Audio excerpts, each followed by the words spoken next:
जय श्री कृष्ण।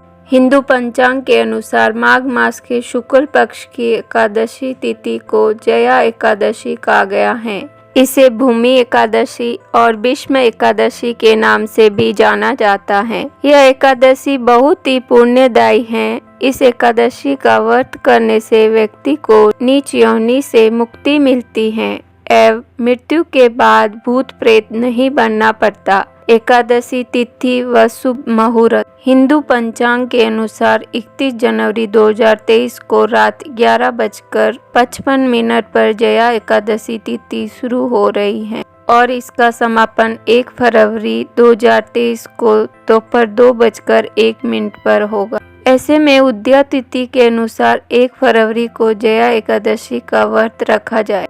इस दिन पूजा का शुभ मुहूर्त सुबह 7:10 पर शुरू होगा और दिन भर रहेगा। जया एकादशी का महत्व। सनातन धर्म में एकादशी का व्रत बहुत ही उत्तम माना गया है। इस व्रत का पालन करने से प्राणी के सभी कष्ट दूर होते हैं, भगवान विष्णु की कृपा बनी रहती है। इसमें जया एकादशी प्राणी के इस जन्म एवं पूर्व जन्म के समस्त पापों का नाश करने वाली उत्तम तिथि है। इतना ही नहीं, यह ब्रह्मा हत्या जैसे जघन्य पाप तथा पिशाचत्व का भी नाश करने वाली है। श्री विष्णु को प्रिय इस एकादशी का भक्ति पूर्वक व्रत करने से मनुष्य को कभी भी पिशाच या प्रेत योनि में नहीं जाना पड़ता और मृत्यु के बाद मोक्ष की प्राप्ति होती है। पद्म पुराण में इस एकादशी के लिए कहा गया है कि जिसने जया एकादशी का व्रत किया है उसने सब प्रकार के दान दे दिए और संपूर्ण यज्ञों का अनुष्ठान कर लिया। इस व्रत को करने से व्रती को अग्निहोष्टम यज्ञ का फल मिलता है। जया एकादशी की कथा।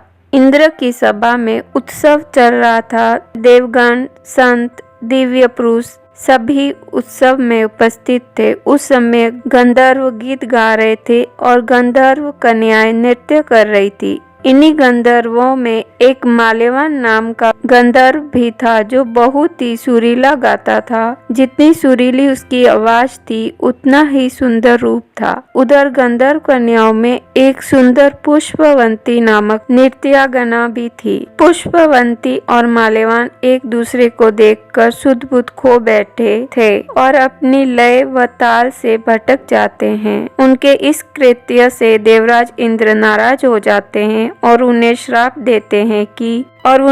देते हैं कि स्वर्ग से वंचित होकर मृत्युलोक में पिशाचों सा जीवन भोगेंगे। इंद्र के श्राप के प्रभाव से वे दोनों प्रेत योनि में चले गए और दुख भोगने लगे। पिशाची जीवन बहुत ही कष्टदायक था। दोनों बहुत दुखी थे। एक समय माघ मास में शुक्ल पक्ष की एकादशी का दिन था। पूरे दिन में दोनों ने सिर्फ एक ही बार फलाहार किया था। रात्रि में भगवान से प्रार्थना कर अपने किए पर पश्चाताप भी कर रहे थे। इसके बाद सुबह तक दोनों की मृत्यु हो गई। अनजाने में ही सही, लेकिन उन्होंने एकादशी का उपवास किया और इसके प्रभाव से उन्हें प्रेत योनि से मुक्ति मिल गई और वे पुनः स्वर्ग लोक में चले गए।